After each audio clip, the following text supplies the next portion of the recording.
இன்றைக்கே நான் விவசாயம் செஞ்சுக்கிட்டு இருக்கிறேன். இந்த விவசாய தொழில் என்பது ஒரு கடினமான தொழில். விவசாயி விவசாய தொழிலாளி இரண்டும் இரண்ட கண்ணை போன்றது. ஆக இந்த இரண்டு ஜீவன்களும் இரவென்றும் பகலென்றும் மழை என்றும் வெயிலையும் பாராம ரத்தத்தை வீர்வியா மண்ணிலே உழைத்து மக்களுக்கு உணவு கொடுக்கின்றவர் விவசாயி விவசாயி தொழிலாளி. அப்படி இந்த தொழில் ஏற்றம் பெற வேண்டும், தொழிலை ஈடுபட்டுகின்ற மக்களுக்கு தேவையான உதவிகளை வழங்க வேண்டும் என்பதுதான் நம்முடைய தலைவருடைய லட்சியம். அந்த லட்சியத்தை அதிமுக அரசு நிறைவேற்றி வந்தது. பல்வேறு திட்டங்கள், முல்லை பெரியார் அணை அம்மா இருக்கும் போதே சட்ட போராட்டம் நடத்தினாங்க. 136 அடியிலிருந்து 142 அடியாக உயர்த்தப்பட்டது.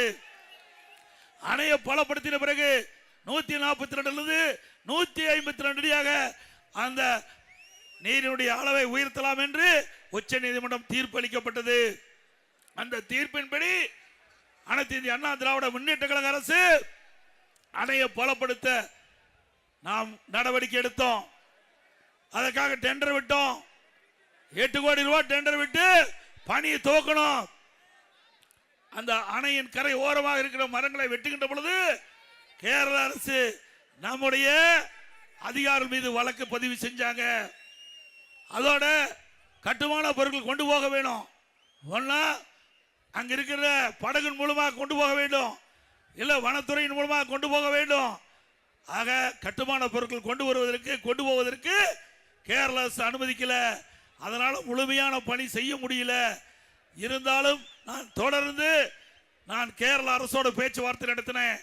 மரியாதைக்குரிய அங்க இருக்கின்ற முதலமைச்சர் நேரடியாக சந்தித்து எங்களுக்கு ஏற்படுகின்ற இன்னல்கள், 5 மாவட்ட மக்களுடைய ஜீவாதாரம் இந்த நீர், உடலுக்கு உயிர் எப்படியோ அதுபோல விவசாயத்துக்கு நீர் முக்கியம். அப்படிப்பட்ட தண்ணீரை எங்களுடைய மக்களுக்கு தடையில்லாமல் கொடுக்க வேண்டும், அந்த அணையை பலப்படுத்த வேண்டும். உச்ச நீதிமன்ற தீர்ப்பின் அடிப்படையில் நாங்கள் பணி செய்ய இந்த கேரள அரசு முழு ஒத்துழைப்பு வழங்க வேண்டும் என்று கோரிக்கை வச்சோம். பரிசீலிக்கலாம் சொன்னாரு. அதுக்கு பிறகு ஆட்சி மாற்றம் வந்துவிட்டது. ஆட்சி மாற்றம் வந்த பிறகு திமுக இன்றைய தினம் கம்யூனிஸ்டோட கூட்டணியில் இருக்குது. திமுக கம்யூனிஸ்டோட கூட்டணி இருக்குது. இதுவரை இன்றைய முதலமைச்சர் இங்க இருக்கின்ற விவசாய மக்களுடைய பிரச்சனையை தீர்ப்பதற்காக கேரளா செல்லல. அங்க இருக்கின்ற முதலமைச்சரை பார்க்கல. பார்த்து பேசி இருந்தா நமக்கு இந்த அணையை பராமரிச்சு 142 152 அடி உச்ச நீதிமன்ற தீர்ப்பின்படி உயர்த்திருக்கலாம். செஞ்சாரா? கூட்டணி வேணும், அதன் மூலமா ஆட்சி பிடிக்கணும், குடும்பத்தில் இருக்கிறவங்க ஆட்சி அதிகாரத்துக்கு வரணும்.